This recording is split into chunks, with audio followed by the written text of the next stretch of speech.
All right, so we are going to get started. I'm sure there will be a few more people who chime in a few minutes late. Very excited to have you all here. My name's Patrick McAndrew. I'm the Member Engagement and Community Manager with the Responsible AI Institute. And every month we put on these Responsible AI virtual event series where we talk about a variety of different topics and challenges related to responsible AI. And for today's panel on AI empowerment in the workplace, we have an amazing group of women joining us today. I am going to head on off. I'll hand things off to Dr. Elizabeth Adams. For those of you who may have questions throughout the panel, please feel free to drop some in the Q&A section. Also, feel free to do so in the chat as well. And if there's time at the end of the panel, we'll be sure to address those. So off to you, Elizabeth. Thank you so much, Patrick. Hello, everyone. Welcome, welcome, welcome. I am Dr. Elizabeth M. Adams, and I bring you greetings from a light and snowy Minneapolis this morning. I am delighted to welcome you to our panel discussion, as Patrick said, on AI empowerment in the workplace, new opportunities, and organizational shifts. So I'm thrilled to be your moderator today to explore the transformative power of AI. And this topic is very interesting to me and close to my heart because having a doctorate in leadership of responsible AI, I immersed myself in the exploration of how leaders and employees navigate responsible AI practices. But as many of you may know, over the past several years, we've seen responsible AI take shape in many different forms. And with everything associated with AI, things are rapidly changing, making our conversation today both relevant and crucial. So we're going to be covering a number of things, and I am excited to be here with an incredible lineup of experts that will briefly introduce themselves to you before we get started. So if we can start with Carolyn, and then Audrey, and then Amelia, and then we can get started and jump right into our conversation. So tell us a little bit about yourself. Awesome. Thank you so much, Elizabeth. My name is Carolyn Clark. I'm calling in from soon to be snowy Boone, North Carolina. I'm the Vice President of Corporate Communications and Employee Experience at Simpplr. We're an employee experience platform company and a member of the Responsible AI Institute, and thrilled to be with such powerful, amazing women today to have a good conversation. So thanks for having me. Hey everyone, I'm Audrey Chen. I am the Senior Privacy Project Manager at Samsara. So we are a physical operations SaaS company. We do a lot of IoT things. I have been working in the privacy field for almost 10 years now, but I think recently have been doing a lot of the AI work, working with the Responsible AI Institute, working on kind of our organizational governance. And I'm really excited to be here today on this panel. Hello, I am futurist Amelia Coleman. As a futurist, it's my job to know about the latest new and coming technologies and their potential impact on the future of business as well as the future of our lives. I've recently been named one of the top 20 world-leading futurist speakers, as well as one of the top 25 women in the metaverse. And I write, consult, speak, work with clients. I specialize in identifying emerging opportunities as well as risks. And I try to empower people with the foundational knowledge, language, and context that they need to be able to make the most informed, responsible, ethical, and strategic decisions today that are going to lead us into the best possible future tomorrow. So thank you very much for having me. Thank you all. I love it. You have such fascinating and varied backgrounds, which I think is going to make this conversation sensational. So let's go ahead and get started and uncover the exciting opportunities that AI brings in the workplace. So we're going to talk a little bit about some of the new roles that are cropping up, such as a responsible AI officer, researchers, a chief AI officer, and a number of other roles. So Carolyn, I'm going to kick this off to you. Can you tell us, as someone who works at the intersection of AI and the employee experience, what are some of the most common titles in roles that you're seeing, and more specifically, the titles? Yeah, I mean, first of all, let's talk about this as anytime there is a massive change, we start to see that kind of touching in on job titles. We're going to see that first starting in responsibilities, then starting to move into titles. So we're really at the infancy, I think, of what we're going to see when it comes to actual roles. We do know, for example, that generative AI roles have increased just in the last 6 months by about 500%. And that's based on kind of LinkedIn job titles.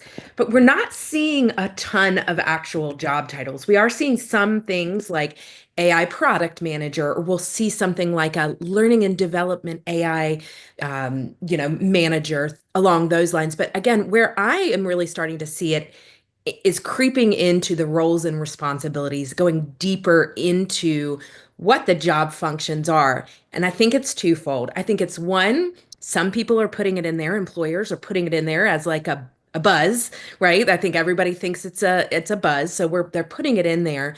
But I also think people are testing the waters, and I'm sure we'll talk about that in this conversation. They're testing what does the future of every role look like with the influence of AI. And we're seeing that just so different in my corporate communications world, which is where I spend most of my life and my time.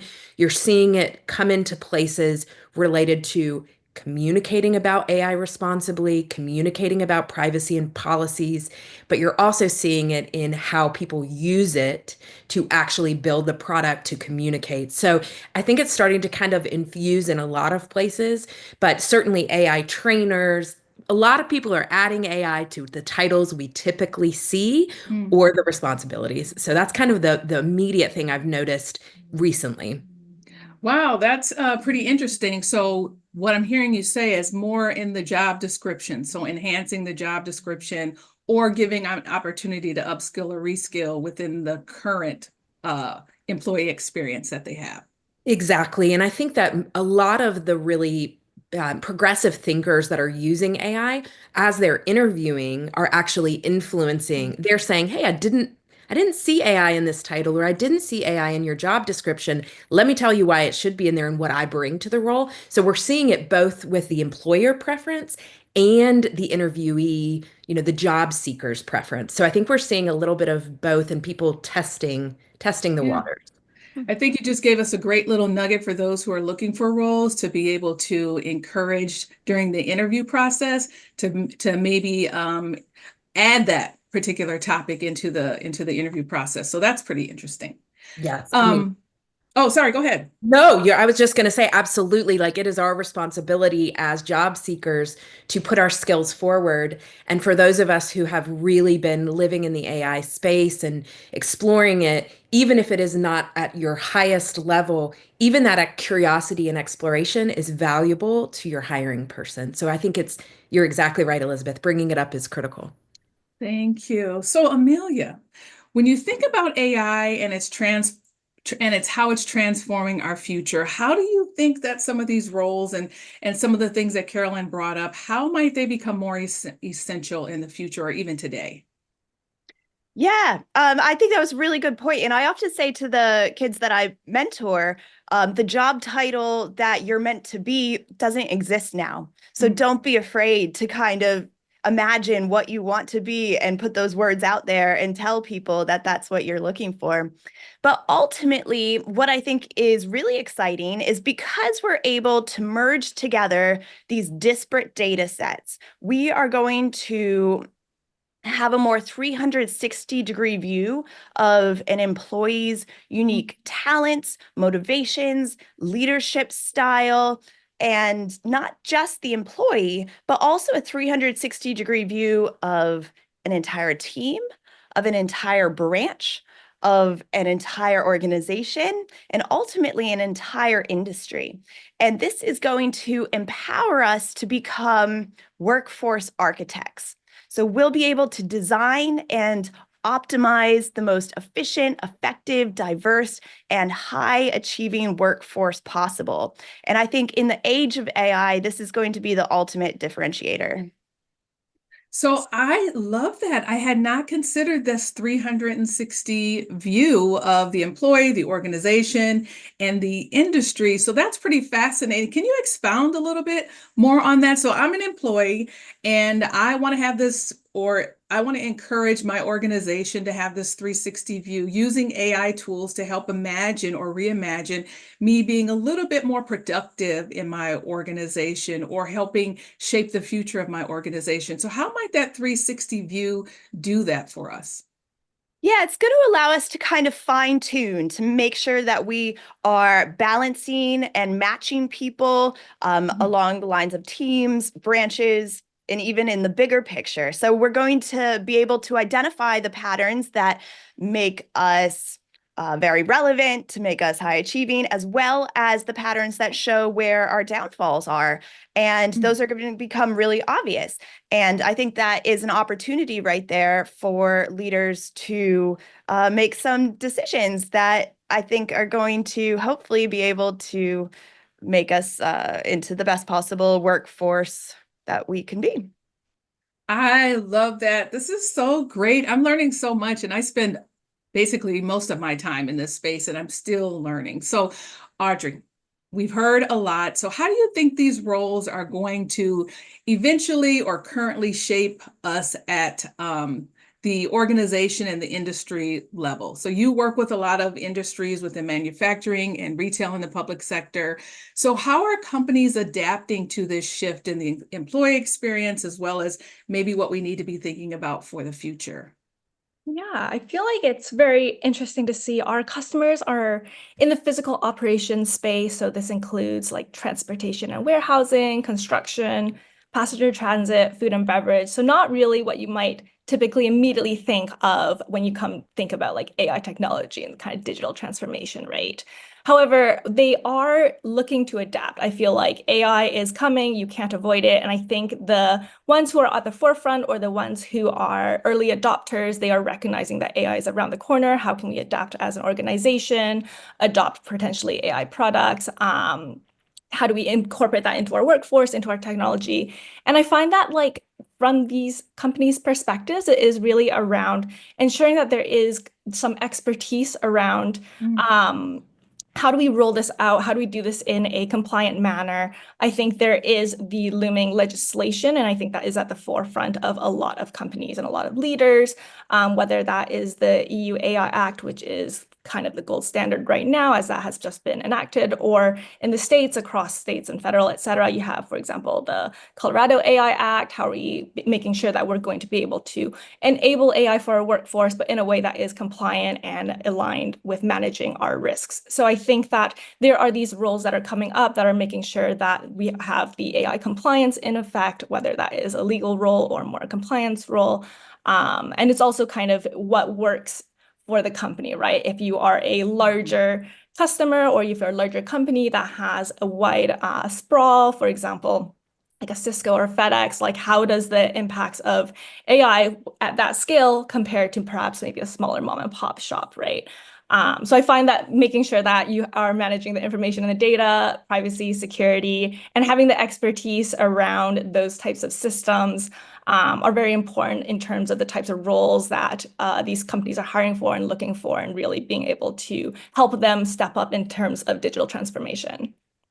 Thank you so much. And I have a follow-on question, and feel free, Amelia and Carolyn, if you have follow-up questions as well.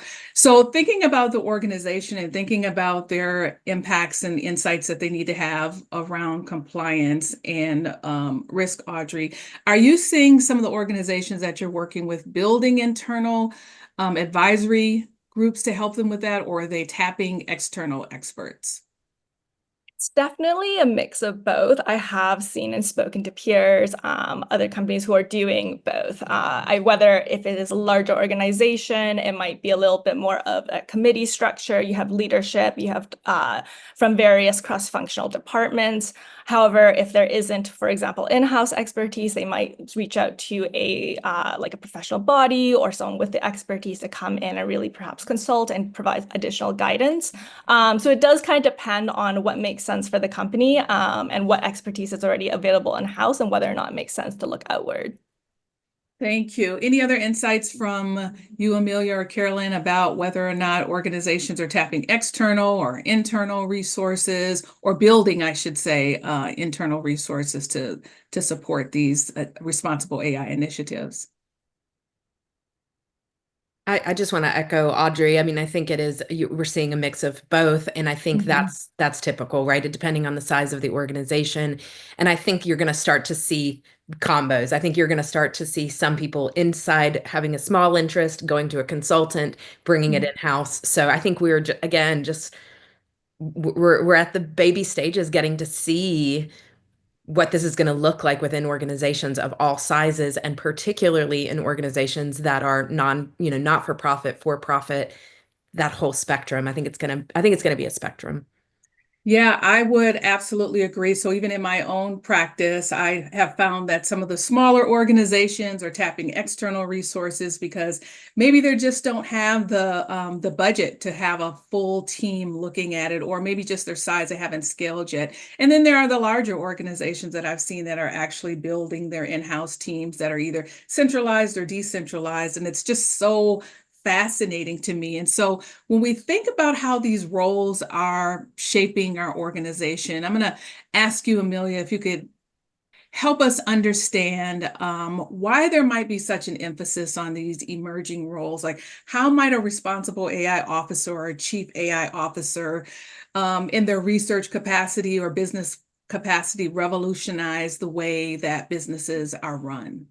Yes, I'm glad you used that word, revolutionize, because that's exactly kind of where we're at. So I know we've all been through this, but just to remind people that it's only been in the last 2 years, sorry, that we have had this very powerful tool, this new technology that's still in its infancy, thrust upon us with no instruction manual, no guidebook, no best practices, no long-term studies, no short-term studies, no regulation, no legislation.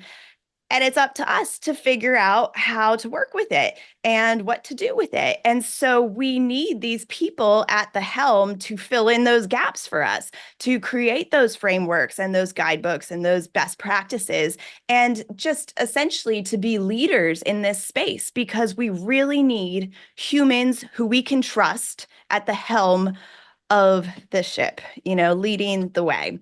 And these are the people who are going to revolutionize business, who are going to be pioneers. There's a real opportunity now for leaders. We need leaders now more than ever. And it's that combination of this technology with human leadership that is going to make the biggest difference moving forward. I love that you focused that part of the discussion on making sure that we have leaders who are at the helm kind of guiding the ship, because that is part of the findings that I found in my doctoral study, is that those organizations that do have leaders who are guiding it and helping employees understand the vision around responsible AI or AI tend to do better, right? Because we're all living in this agile, responsible AI era. We've talked about that, and you just mentioned that. And so we have to give ourselves some grace because, as you said, we've never been here before. There's so many things that we need to navigate. So thank you so much for that perspective. I love that. And I think you just really made a powerful case for why we need to have a responsible AI officer or a chief AI officer. So thank you for that. Anything you want to add to that? I just thought that was fascinating because a lot of people want to know, well, why do we even need this role? Because you need someone to kind of direct the efforts of the organization, right? Yeah, and in general, this is a scary time for people. Change is uncomfortable and change is scary. And we look to each other to guide ourselves through this time. And these are very human feelings. The American Psychological Association reckoned that 38% of Americans have AI anxiety. And we know that this can have a negative impact on mental health, which has a knock-on effect to physical health, performance at work, and relationships. And so really we need to help become change managers and help people to cope with this major shift that we're expecting. And also we're moving into an age where we are going to have to constantly reskill and upskill. This is a constant ongoing thing. We are all learning, and because of the pace of this technology and the way it's moving, this is not something that we're going to do once a year. This is going to have to be integrated into our companies and systems across the board. So we have a huge task ahead of us, but at the end of the day, we are all people and we are adapting to this new tool that is going to give us superpowers, hopefully. And we just need to be aware that different people respond differently to different technologies, and that's part of the beauty of the workforce. And hopefully this is something that we can be inclusive about when we move forward. Wow, thank you for that. This is so exciting. So, Audrey, thinking about some of the biggest challenges that the industries that you're working with are facing, how are they thinking about these challenges in terms of how they might need to restructure their organization to embrace these new roles? Yeah, I loved Amelia's answer around having the folks at the helm who are kind of encouraging and really being able to make sure that we are progressing in like AI in a very responsible manner. However, I will also say that this is a bit of a boring answer, but it's a little too soon to tell exactly what these rules are going to look like. Maybe calling back to what Carolyn was saying at that in the sense that we're still a little bit in the infancy. We have people who are perhaps more knowledgeable, not less knowledgeable in different places in the business. So whatever the business strategy is, it might not be as AI forward as we want it to be, or maybe not encompassing all of the ethical, responsible, safe, trustworthy priorities that we care about. However, I feel like with incoming legislation, with kind of the more pressure, regulatory powers that are coming into play, like I think that will be shaping what the roles are going to look like, how that would how those types of jobs and responsibilities permeate throughout an organization. And as we kind of look at how things are shaping up from that legal landscape, I feel like that risk is going to drive the types of roles that are going to become more and more prominent in the space.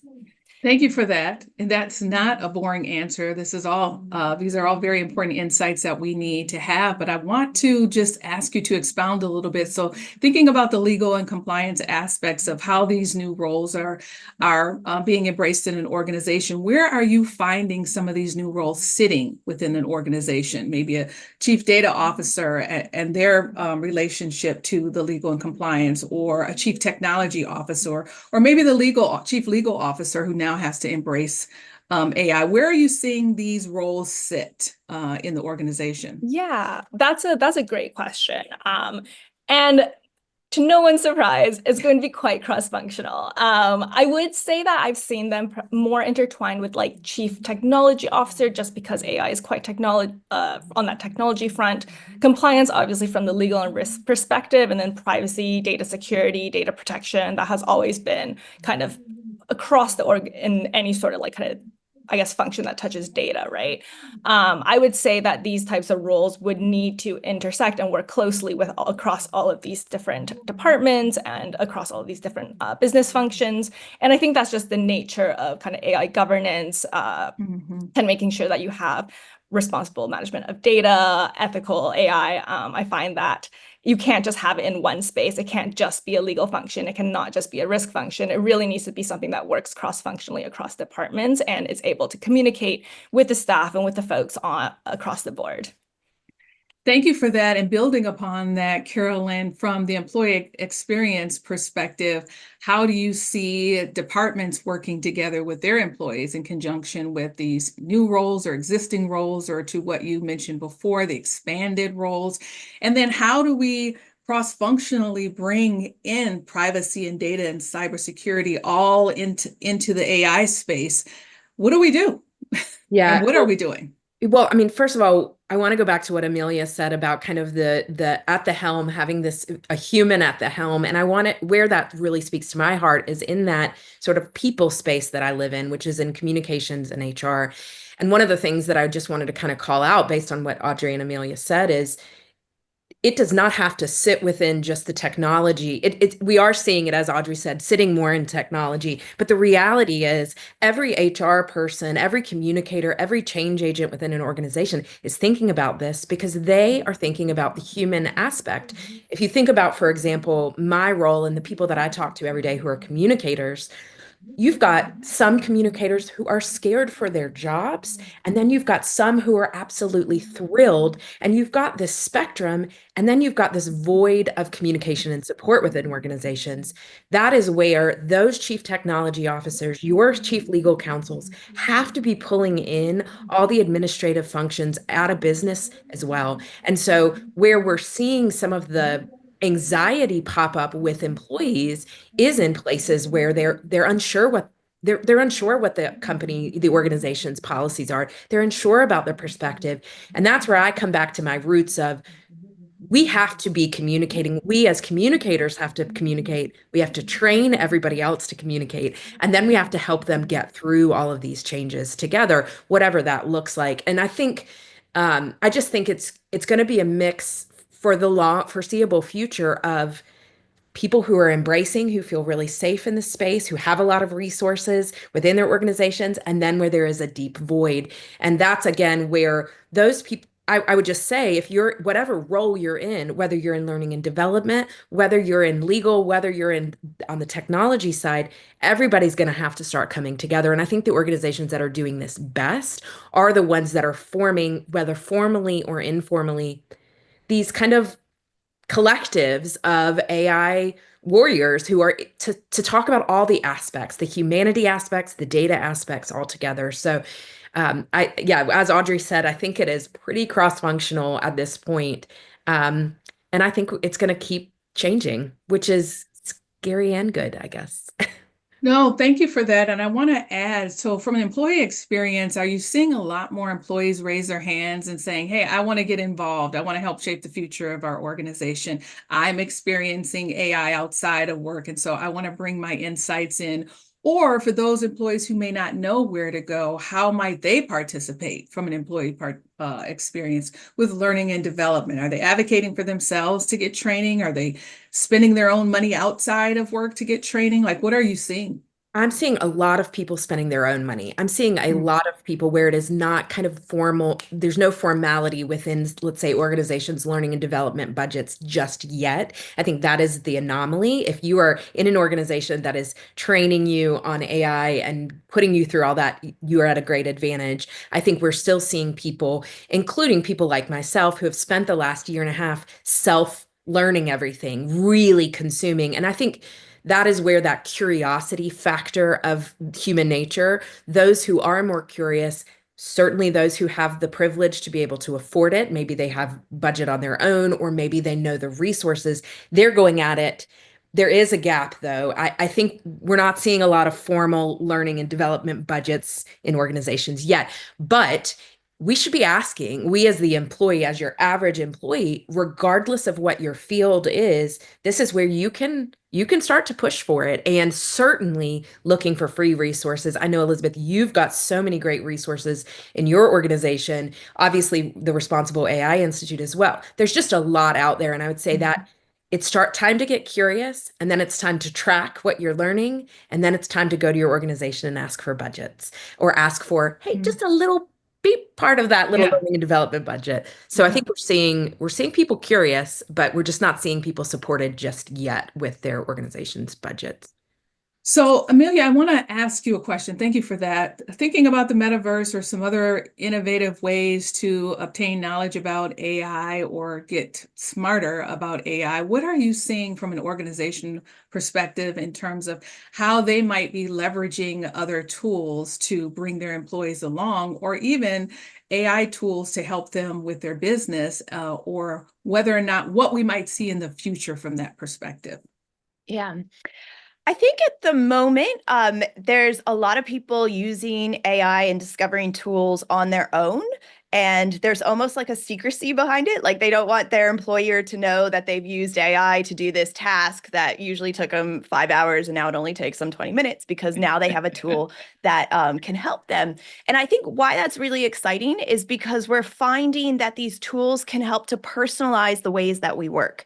And I think what we're going to find is that we are all neurodivergent. We are all different in the ways that we learn and communicate, and how we work in our styles. And these tools ultimately can help to excel our talents, balance out some of our weaknesses, our preferences, and things like that. But at the moment, I think a lot of it's being done a bit in a bubble.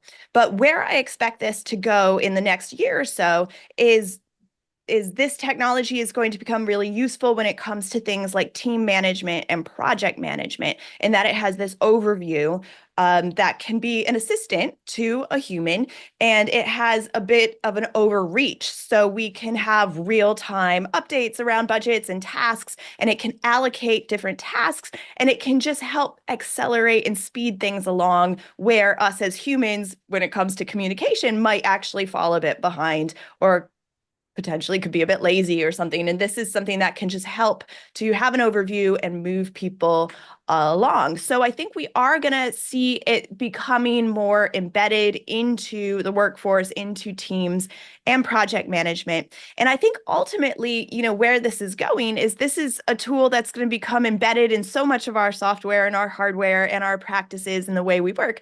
We're going to stop kind of talking about it. Like, we don't talk about going on the internet and surfing the World Wide Web every day. It's like, so the AI is going to become part of what we do. And also, it's good to remind ourselves that by 2030, we're going to have the most diverse workforce ever. So we have 58% will be made up of Gen Z and millennials. We'll have the oldest population of people over 60 still working, and Gen Alpha, who will be joining the workforce as well. So we're going to need new ways to bring people together for not just collaboration and training, but also to create that sense of community and camaraderie that is so important in retaining talent moving forward. And here is a great, I think, example of where things like the metaverse and the combination of AI creating generative, immersive, memorable, emotional experiences together across geographic locations is going to be really impactful.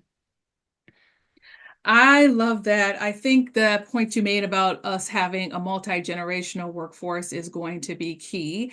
And as leaders and managers and organizations today have to kind of think about these roles. They have to think about how these roles will shape the future of AI implementation now that we're going to have a number of people entering the workforce, or as I mentioned before, and you as well, Amelia, this multi-generational workforce.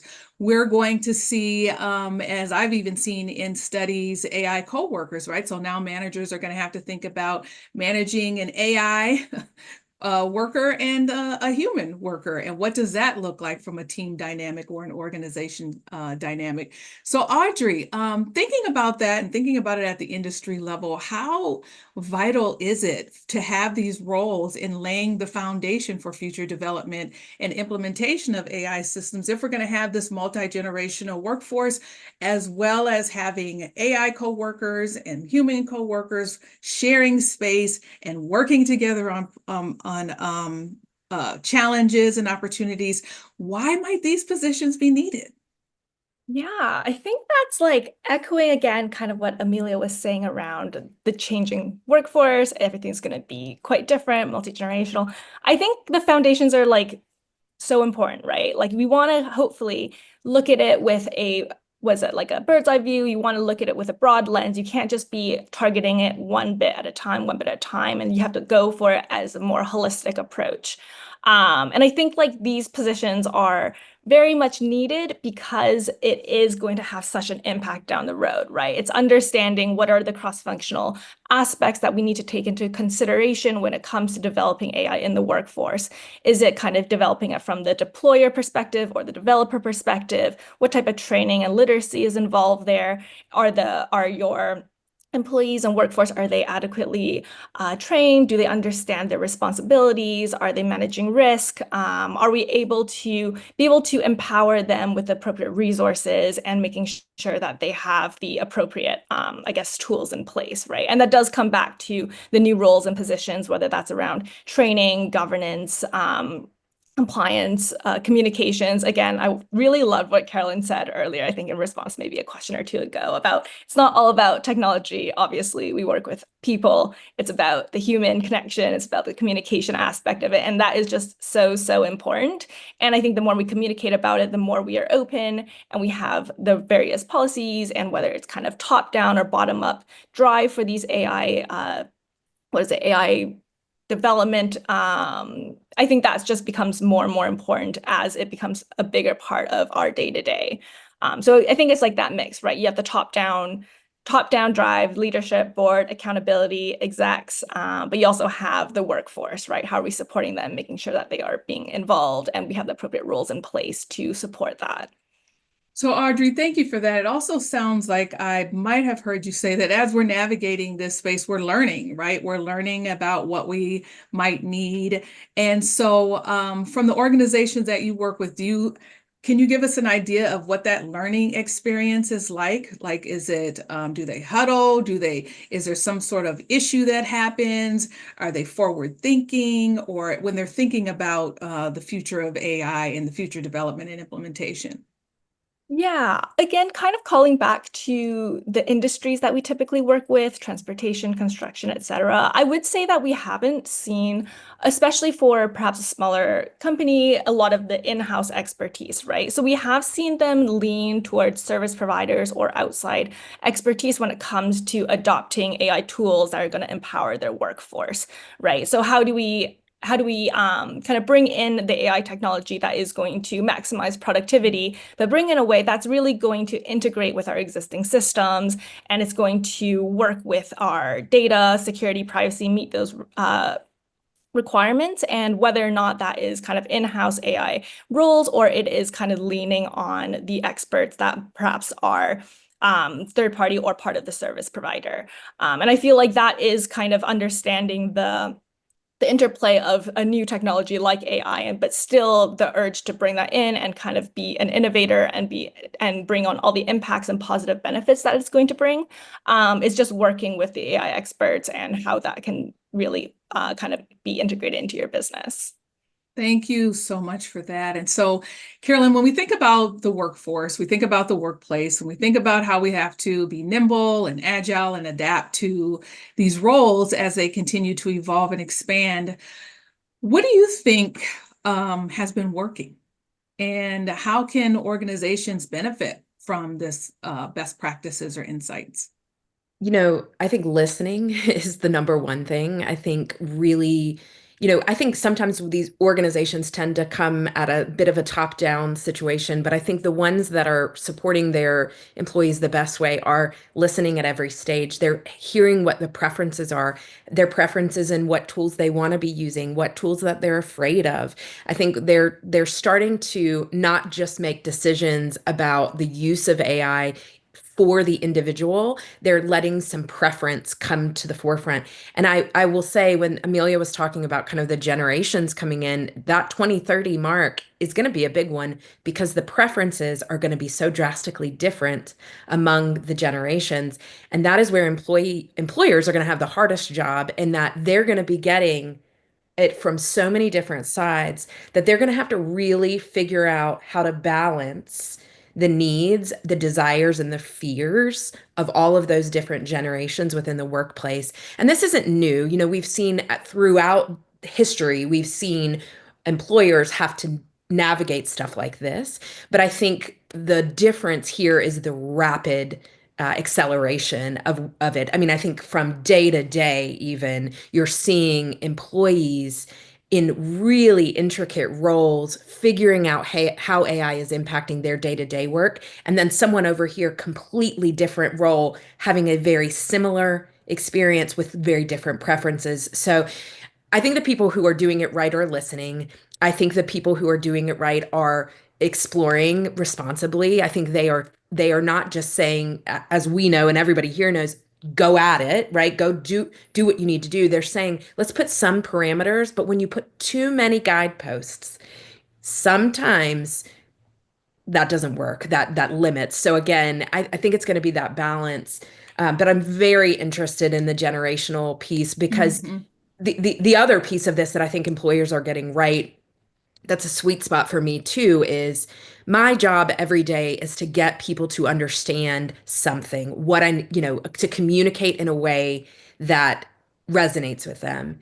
And the future for people like me who are communicators is knowing that Amelia's way of learning, Audrey's way of learning, and your way of learning, Elizabeth, may be drastically different, but the expectation is going to be, more than ever before, that you, employer, communicate to me when I need to know it, where I need to know it, and in a way that I want it to be communicated.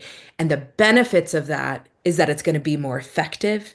So we're seeing, again, all of these things kind of interplay, but I get excited when I see organizations starting to consider employee preference with the right parameters, thinking responsibly about it, but then again, taking into consideration the varying preferences because they're there. Um, Yeah, absolutely. I love that. And it just sounds like we really do need to adopt agility as a mindset, because even in my work as a consultant and an advisor, terms have changed over the last 6 months. So where I focused a lot on employee stakeholder participation, it might be called workforce readiness and workforce enablement. It also might be called talent optimization. So as you mentioned, Carolyn, we are all going to have to be thinking about how all of these changes are happening nonstop. And how do we navigate that? And then how do we continue to innovate responsibly through all of these particular changes that we're finding as new AI tools or new ways of working with AI come online? So, Amelia, I'm going to ask you, do you think that all industries need to use AI? Like, what's the risk of adopting some of the or not adopting? Like, what's the cost of not doing anything? What's the cost of not adopting these roles within an organization? And how can a business determine if they even need a particular role? Yes, that's a really good question. And I was thinking a lot about this one in particular. And I think ultimately my answer is yes, just because this is the future. It's here. It's not going anywhere. We're not going back to a time before AI. Business from now on will have an element of AI moving forward. So it's almost like saying, like, does your business need to have a website? Like, it might not be your primary, like, where you do your business, but it's, every company kind of needs to have a bit of a presence in this area so that we are all staying up to the minute and relevant and can be part of the conversation ultimately. So yeah, I think the cost of lagging behind and not taking this seriously is going to be relevance, and like I said, it might not be your core business, but being part of that conversation, it's going to open up minds and areas and industries that we have not even considered yet. Like I said about the job roles, like the job roles of tomorrow don't yet exist today. So if you want to have a long-term business, this is part of it. I love that. And I also love that if you want to participate somehow, then you need to have some curiosity and you need to follow up with that. So I am actually doing a couple of learning events for some veterans as well as some seniors because they don't want to be left behind. They want to engage. Well, the veterans, I mean, they're obviously a part of our society and looking forward to enhancing, but through this veterans program. And I love that people who all types of people are very, very interested in how they can engage in AI so that they can participate in, I always say, shaping their own future. So we've got about 15 minutes left, and I've got a question for each of you guys before we take some questions from the chat. So it's the same question. Want you all to think about it and share with us, where can organizations start with creating these roles within their own organization if they haven't thought about it yet? And how might they find the best people to fill these roles? Anyone want to start? I'll jump in. And it kind of goes along with what I was saying just now. I think ultimately we need to empower ourselves with knowledge. There's a lot to sift through right now. There's a lot of hype out there. There's a lot of untruths. There's a lot of misinformation, disinformation. Like, we really need to do the work. And I also think it's about getting stuck in. This is a technology that you're going to learn by doing. I think it's important that we lead from a place of positivity and hope. I think fear can be quite draining on people, and ultimately it's going to be a dead end.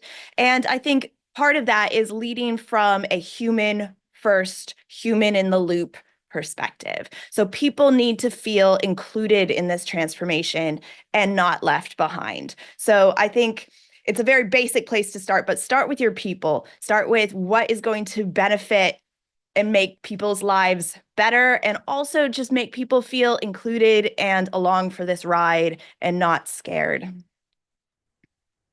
I love that. Who wants to add to That's it? good. The only thing that I think I will add is if you're in a place, of being a budget holder or, having the ability to be responsible for some of that learning and development, that is the basic place to start, which is you've got curious people.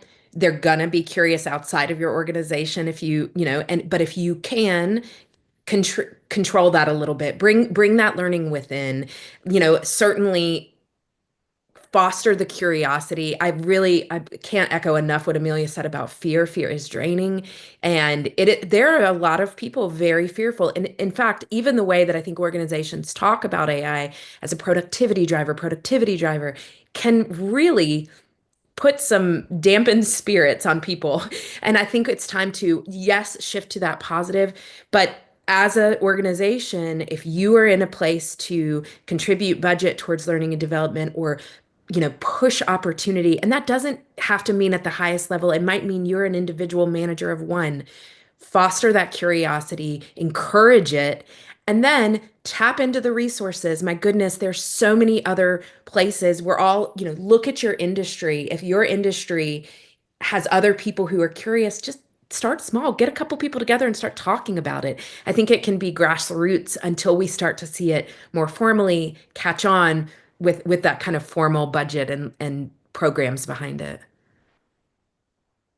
I don't know how much more I can add to Carolyn and Amelia's great answers, but I do want to just say, agreeing with Carolyn around like the grassroots, kind of being curious, being able to look around at maybe your current role, the roles available at your organization, and see like, how does AI work within this space, right? Can I include AI into my role? Are there things that I can be suggesting to my manager or to peers or to other kind of stakeholders around how can we incorporate AI into our works tools or our processes and workflows, and really just kind of lessen that fear, like make it a day-to-day thing, make it seem more natural. It is part of our work. How do we adopt it in a way that is organic and it feels like it's something that everyone can be on board with and really just grow it organically? I find that in those cases, it becomes less of a kind of a push for productivity. Maybe it becomes a bit more of a, we're excited for this. We understand it. We understand there needs to be guardrails in place, human in the loop.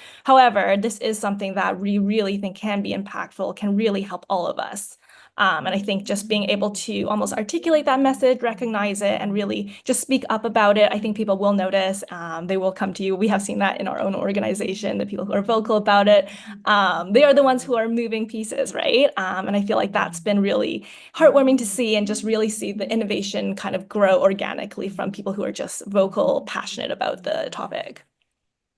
Thank you all for that. We do have a few questions, but before we go over to the questions, I want to ask a very real question of you guys, because I know that we're talking about shaping the future of AI. How do we participate? But I've spoken with hundreds of people who are trying to get jobs in whatever space, and there are these applicant tracking systems used by AI. And we talk about how organizations can get really good people to fill the roles. Any thoughts on how people might be able to navigate now that we're using AI for applicant tracking tools? Any thoughts on that? Because I've, like I said, I've spoken to a lot of people who are really trying hard to make their way into organizations to do really good work, but they're being met with not getting past the gate, the AI gate. Thoughts on that? It's difficult to say specifically around the ATS systems, but I feel like my general thing is to reaching out to networks, people who work in the industries, the referrals. I think that kind of additional human element, perhaps that's an extra human in the loop. I think that could be a potential avenue that really helps. But yeah, from the ATS side, from maybe the employer side, it's also around human in the loop, making sure that it's not automated decision making. those types of considerations, but not necessarily perhaps from the job seeker perspective. That's a good idea. Reaching out to people on LinkedIn. Yeah, networking is always gonna, I think you're right, Audrey. Networking is always gonna be, that human connection is always gonna kind of win out. But I would also say on the other side, as on the employer who is using all of these systems, really being clear, it using that humanity in what they're looking for, rather than kind of the general like knocking people out of the list because of certain things. They really need to foster whatever that job description is, whatever those checkpoints are, so that people aren't slipping through the cracks. And then I think certainly if you're in the place where you're applying for roles, understanding there are some resources out there that will help you to not cheat the system, the opposite, really be able to a couple of ways to navigate the system so that you authentically are showing up and not just being weeded out. And I've seen a couple of things out there. I can't think of them off the top of my head, but there are some resources out there that'll help you guide your application process, the language, that humanity, so that it shows up through there a little bit more. Okay, well, let's take some questions. We might have time for a couple. So one question is, we've had a lot of pushback at our org from folks who have strong ethical concerns. How do we address these concerns? I mean, first of all, those are valid. When we talk about these application processes and stuff too, I am not convinced that they are without bias. I think we still need ways to be able to prove that they can work without bias. And I think first of all, just they're validated. Those fears are validated. We are still at the infancy, and we still have the opportunity to shape this technology. So whatever those fears and pushbacks are, like, let's take those into consideration. Let's address those. Let's not ignore them. They are not the elephant in the room. They are a jumping off point and a starting point and a conversation starter that need to be included. Yeah, and I'll just say that responsible AI is a commitment to an ongoing practice to design and develop AI with ethical considerations in mind, and those being transparency, trustworthiness, explainability, inclusive, auditability. So it's a practice. It's not a one and done, but it's a commitment. So hopefully that helps to eliminate some of that pushback by saying it's not here to slow down innovation. It's actually here to protect reputational protection, all of the things, risks and compliance that we've talked about. Also the businesses, to help them with understanding insights from their employees about how to do things better based on what they're seeing. So there's lots of benefits to responsible innovation, responsible AI, that I just wanted to add that as well for an answer to the question. So someone also says, do we have any source of truth for documentation, such as policies, frameworks, and other tools around responsible AI?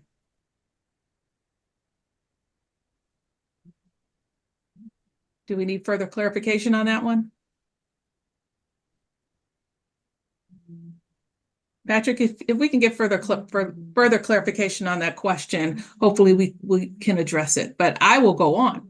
So from a human resource perspective, will there be a likely need for responsible AI as part of onboarding of new staff? Let's take that first part of the question. I mean, I think it absolutely should be. I'm not sure if it's a need as much as I think it should be built in. I think there needs to be that built into every kind of organizational practice, from onboarding to offboarding to surveying and listening. I think it's just going to be intertwined. So certainly in the same way that you're orienting new employees to how they get information, how the culture, what the rituals are of an organization, absolutely you want to be making clear how the organization considers AI, and certainly pointing to the formal pieces, but also kind of that cultural piece of that curiosity, all of that. So that's what I would say. I would say certainly I think it needs to be woven into every part of bringing humans on board to an organization and the continued journey for them.